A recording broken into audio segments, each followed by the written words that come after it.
Saloh aka, mana novichoklar bor, yangi kelganlar zalga.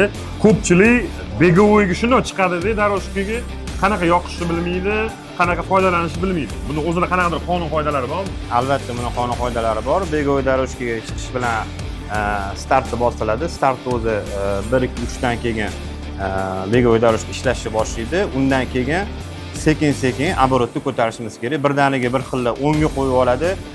Tez aylangani hisobiga begovoy daroshka otib oladi. Har xil travmalarni keltirib chiqarishi mumkin.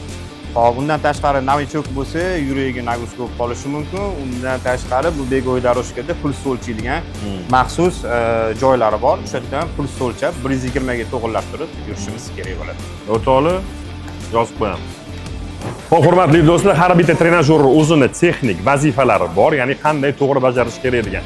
Agar siz qaysi trenajyordan qanaqa foydalanish kerakligini bilmoqchi bo'lsangiz, unda bizning sahifamizga obuna bo'ling.